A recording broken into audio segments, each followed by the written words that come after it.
Bismillahirrahmanirrahim.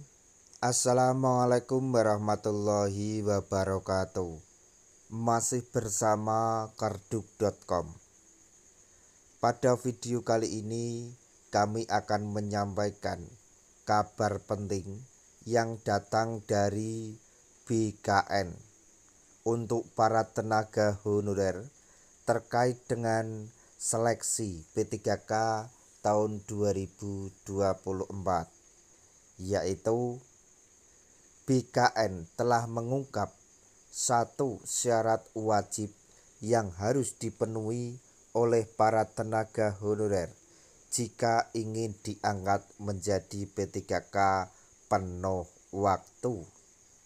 Untuk mengetahui lebih detailnya, silahkan simak video ini sampai selesai.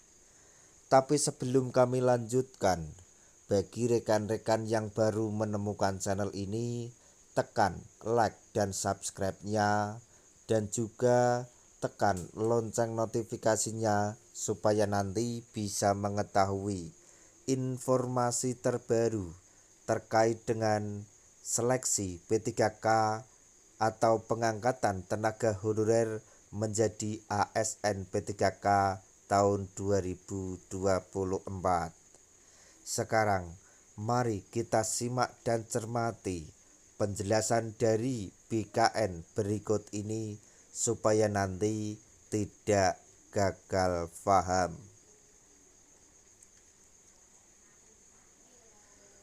Pengangkatan tenaga honorer menjadi P3K masuk dalam prioritas 100 hari kerja Kemenpan RB atau masuk dalam prioritas 1 hari kerja Kabinet Merah Putih di bawah pimpinan Presiden Prabowo Subianto. Mekanisme pengangkatan tenaga honorer menjadi P3K sudah tertuang atau sudah teratur dalam Keputusan Menteri atau Kemenpan RB nomor 347, 348 dan 349 tahun 2024. Adapun pengangkatan tenaga honorer menjadi P3K ini terbagi menjadi dua tahap, di mana tenaga honorer yang mendaftar P3K tahap pertama akan segera menghadiri seleksi kompetensi yang dimulai pada tanggal 2 bulan ini tahun 2024 ini.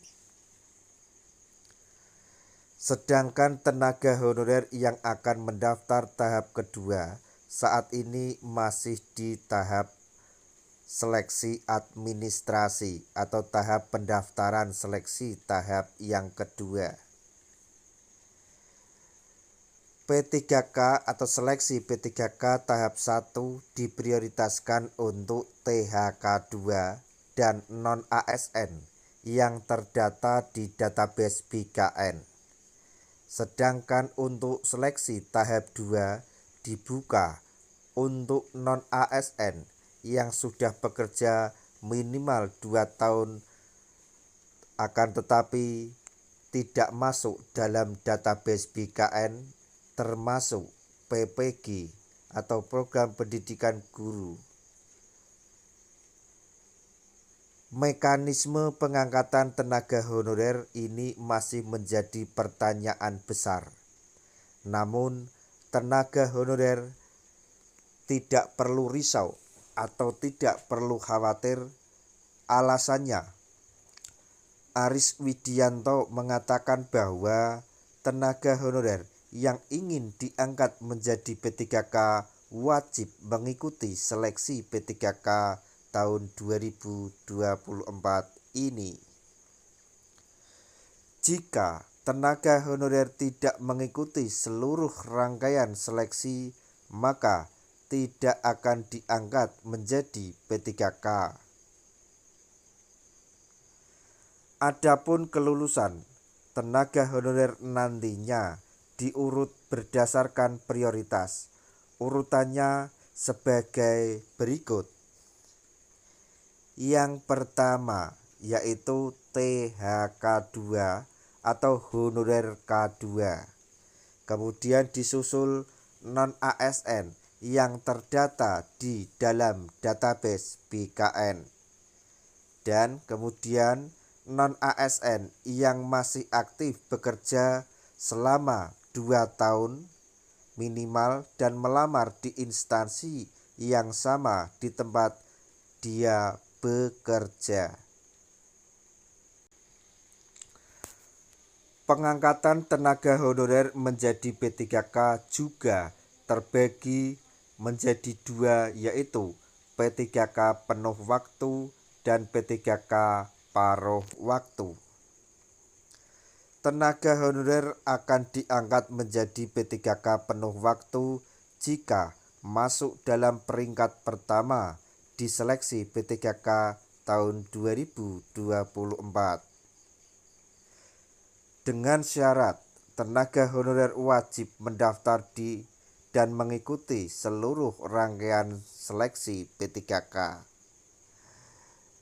Sampai di sini yang perlu digarisbawahi di informasi yang ada di video ini, yaitu bagi para tenaga honorer seluruhnya, jika ingin menjadi ASN P3K, syarat yang paling utama adalah harus mengikuti seleksi P3K tahun 2024 dari awal sampai akhir. Dan pada nantinya yang menduduki peringkat terbaik dan berposisi menjadi prioritas teratas, maka dipastikan diangkat menjadi P3K penuh waktu. Akan tetapi bagi rekan-rekan tenaga honorer yang nanti diangkat menjadi P3K paruh waktu, jangan berkecil hati, karena pada saatnya nanti ketika keuangan daerah atau masalah pendanaan di daerah tempat Anda bekerja telah mampu menggaji P3K penuh waktu, maka secara otomatis P3K paruh waktu akan dialihkan menjadi P3K penuh waktu tanpa harus melakukan atau mengikuti tes lagi. Nah, itu tadi informasi yang dapat kami sampaikan. Informasi penting untuk para tenaga honorer yang datang dari BKN terkait dengan seleksi P3K tahun 2024, yaitu BKN ungkap satu syarat wajib yang harus dipenuhi oleh para tenaga honorer jika ingin diangkat menjadi P3K penuh waktu. Semoga informasi ini dapat bermanfaat bagi rekan-rekan tenaga honorer semuanya. Di akhir video kami mengucapkan banyak terima kasih. Wassalamualaikum warahmatullahi wabarakatuh.